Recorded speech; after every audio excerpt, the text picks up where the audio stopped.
नमस्कार, एक बार फिर से मैं आप सभी के सामने उपस्थित हूँ बेहद महत्वपूर्ण टॉपिक के साथ। और आज हम बात करने वाले हैं जीबीएस यानी कि गुइलेन बेरे सिंड्रोम के बारे में, जो कि बहुत ही ज्यादा विकराल रूप धारण कर चुका है भारत में और इससे पहली मौत हो गई है।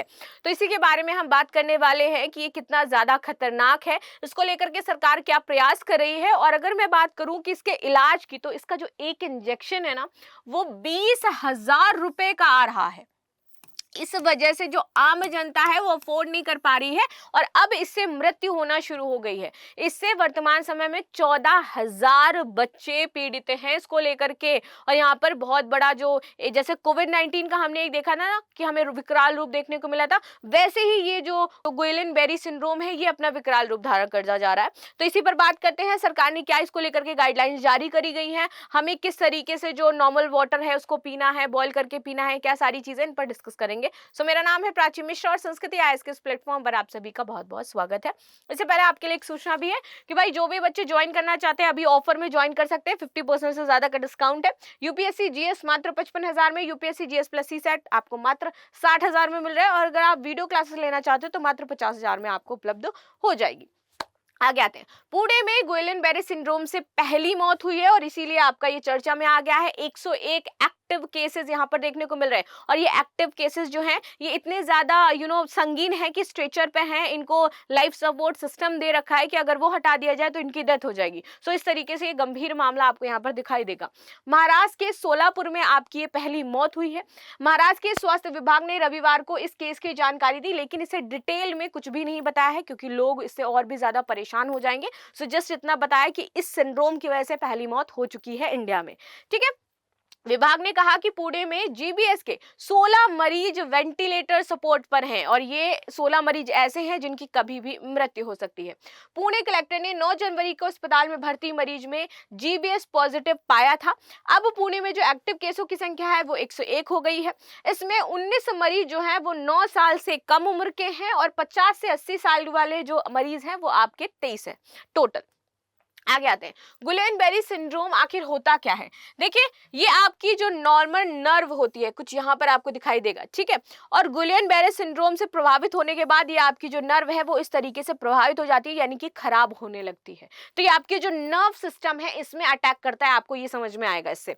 चलिए, सो जीबीएस एक ऑटो इम्यून कंडीशन है और ये एक रेयर सिंड्रोम होता है।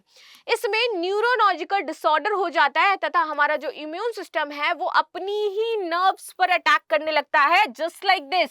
ये हमारी नर्व अभी नॉर्मल दिख रही है और ये जब अपनी नर्व पे अटैक करेगा तो ये कुछ इस तरीके से इसे कर देता है। इसके कारण हाथ पैर हमारे अचानक से कमजोर हो जाते हैं और उठना बैठना हमारा मुश्किल हो जाता है। We can't actually walk normally. ठीक है, जीबीएस आमतौर पर मेडिकेशन कोर्स से ठीक हो जाता है। 2 से 3 हफ्तों के भीतर बिना सपोर्ट के हम चलने फिरने लगेंगे। जीबीएस में ज्यादातर मामले मरीज पूरी तरीके से ठीक हो जाते हैं, लेकिन कुछ केसेस ऐसे होते हैं जहां पर वो लाइफ टाइम के लिए शारीरिक तौर पर कमजोर हो जाते हैं, जब ये बहुत ज्यादा हमें इफेक्टिव देखने को मिलती हैं एरियाज। ठीक है, हर साल पूरी दुनिया में इसके लगभग 1 लाख मामले सामने आते हैं और इसके ज्यादातर जो मरीज हैं वो आपको पुरुष ही देखने को मिलेंगे। आगे बात करते हैं, सिंड्रोम की बड़ी वजह बैक्टीरिया और इसको लेकर के एडवाइजरी भी जारी कर दी गई। अब देखिए, पहला केस हमने 9 जनवरी को देखा, तब उसके टेस्ट किए गए तो पता लगा कि उसके सैंपल्स में कैपिलोबैक्टर जेजुनी बैक्टीरिया था। ये बैक्टीरिया दुनिया भर में जीबीएस के 1/3 केसेस में पाया जाता है और इस बैक्टीरिया की वजह से ही आपको ये जीबीएस रोग होता है। ठीक है, जीबीएस के बढ़ते मामलों के बीच रविवार को अधिकारियों ने पुणे में पानी का जो सैंपल है वो लिया। यहाँ कैंपिलोबैक्टर जेजुनी बैक्टीरिया मिलने की जानकारी नहीं आई है कि पानी में कोई इस तरीके का बैक्टीरिया था। उन्होंने बताया कि पुणे के मेन वाटर रिजर्वॉयर खड़क वासला बांध के पास एक कुएं में बैक्टीरिया ई कोली का लेवल बहुत हाई पाया गया, जहां से पानी आ रहा था। ठीक है, ये साफ नहीं है पानी। अब कुएं का इस्तेमाल जारी है या नहीं है ये भी उन्हें नहीं पता है भाई। अधिकारियों ने लोगों को सलाह दी है कि आप लोग उबला हुआ पानी पीजिए, जो एडवाइजरी यहाँ पर जारी की गई है।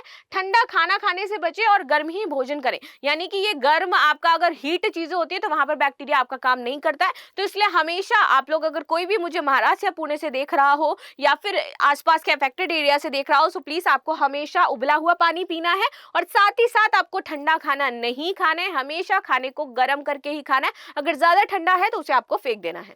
ठीक है, स्वास्थ्य विभाग के मुताबिक अब तक 25,578 घरों का सर्वे किया जा चुका है। अमूमन महीने भर में जीबीएस के 2 मरीज ही सामने आते थे, लेकिन अचानक ये नंबर इतना ज्यादा बढ़ गया है कि अब हमें घर घर जाकर के लोगों के सैंपल्स लेने पड़ रहे हैं कि कहीं इस घर में भी तो कोई मरीज नहीं है। ठीक है, आगे बात करते हैं। इलाज इसका महंगा है, इंजेक्शन इसका 20,000 रुपए का आता है, लेकिन महाराष्ट्र गवर्नमेंट ने वादा किया है कि हम सभी को फ्री ऑफ कॉस्ट यहाँ पर दवाई करवाएंगे, लेकिन वो कितना कारगर होता है इस पर भी बात करेंगे। तो जीबीएस का इलाज महंगा है। डॉक्टरों के मुताबिक मरीजों को आमतौर पर इम्यूनोग्लोबुलर यानी कि IVIG इंजेक्शन कोर्स करना होता है। इंजेक्शन कोर्स का मतलब क्या है कि भाई वो कोर्स 1 हफ्ता चलेगा या फिर 15 दिन तक चलेगा, और वो 20,000 का इंजेक्शन अगर कोई मध्यम वर्ग का व्यक्ति है तो क्या वो लगवा पाएगा 1 हफ्ते, या फिर वो लगवा पाएगा 15 दिन या 1 महीने के लिए? तो ये हमारे सामने क्वेश्चन मार्क आ जाता है कि गवर्नमेंट को अब इसको लेकर के कुछ करना चाहिए। ठीक है, निजी अस्पताल में इसके लिए इंजेक्शन की कीमत 20,000 रुपए है। पुणे के अस्पताल में भर्ती 61 साल के मरीज के परिजनों ने बताया कि इलाज के दौरान उनके मरीज ने 13 इंजेक्शन लगवाए हैं, यानी कि 13 इंजेक्शन लगवाने पड़े। 20-20 हजार के 13 इंजेक्शन उस मरीज को लगे हैं। डॉक्टर के मुताबिक जीपीएस की चपेट में 80% मरीज अस्पताल में छुट्टी के बाद 6 महीने में बिना किसी सपोर्ट के चलने फिरने लगते हैं, लेकिन कई मरीज जो है 1 साल या उससे ज्यादा का उनको समय लगता है कि वो चल भी नहीं पाते हैं।